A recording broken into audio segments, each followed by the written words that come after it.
your worries then, Diana Johnson, about the unrest and whether it will last through the summer? I mean, your MP for Hull, it was a particularly bad hit last night.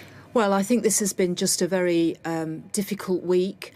Obviously starting on Monday with the appalling tragedy in Southport. But police officers throughout the week have had to deal with criminal disorder. They've had bricks thrown at them. Many have been injured.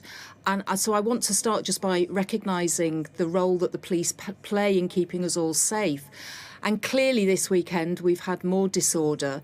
And what we're very clear about in government is we support the police. We want them to take all the action that they can to deal with this violent disorder. We want to make sure that people who take part in this are brought to book, that they are arrested, that they go through the criminal justice system. There are consequences for people who are marauding in our streets, the thugs that are attacking our police, and actually they will be held to account. So I think that was our focus this weekend, to make sure that they understand that there are consequences for what they are doing. And the consequence will be that courts will be open overnight to prosecute people? The Prime Minister has been very clear that we will do whatever it takes to make sure that people can get through the court system. We've already got people arrested and remanded into custody. It's very clear that we want to send that message to people.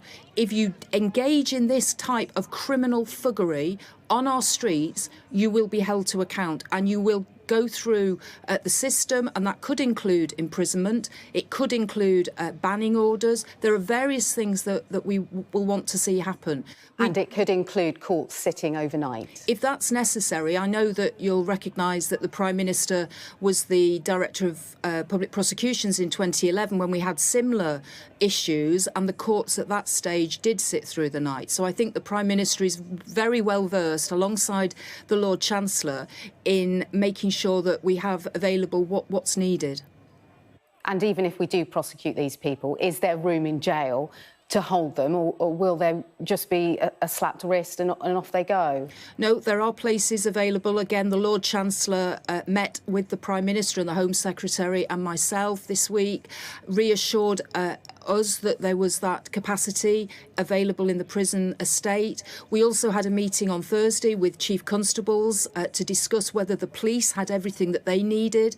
Obviously, they have plans in place for public disorder. They're very long-standing plans.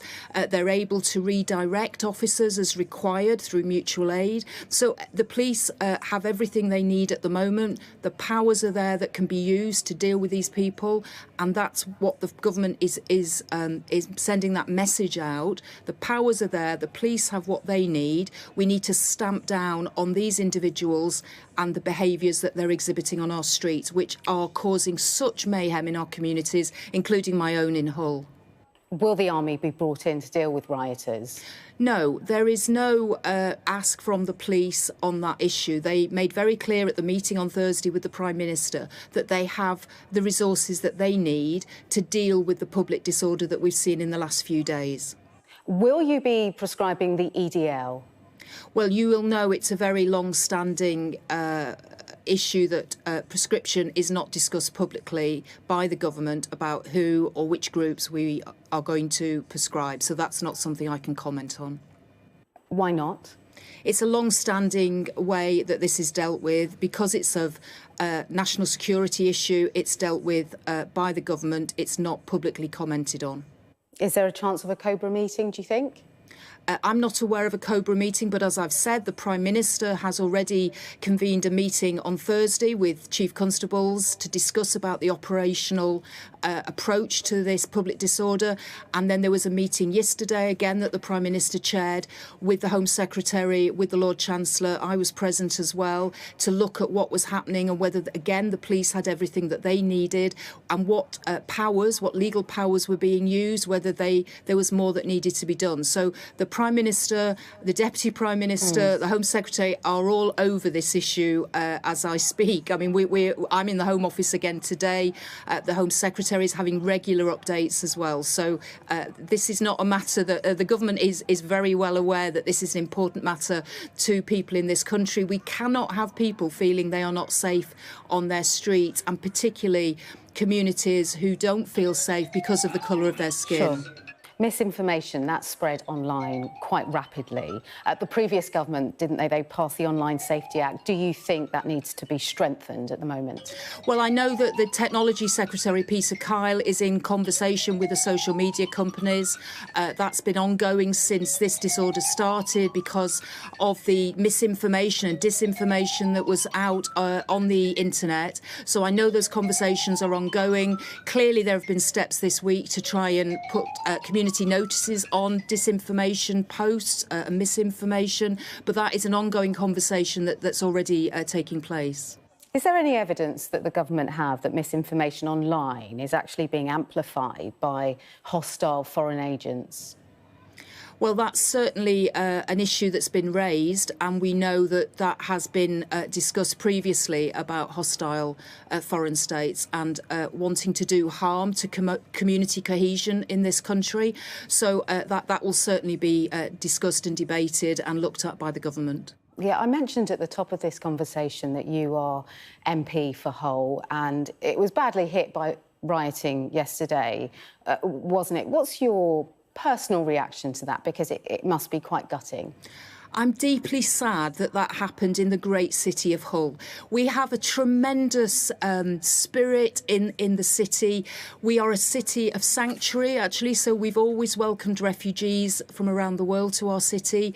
There is already this morning people out clearing up the mess that happened yesterday. And can I just say, I think it's a very small number of people who caused that violent disorder in Hull yesterday. The vast majority of people in Hull are law-abiding, they are tolerant, they support the police. So I think, unfortunately, yesterday we saw a very small number of people acting in a criminal way. I mean, when you see people looting our shops in Hull, setting fire to shops, that is nothing to do with genuine protest. That is criminality. It's the same as happened in Sunderland, where you saw the Citizens Advice Bureau being set alight. I mean, that, again, is just wanton criminality.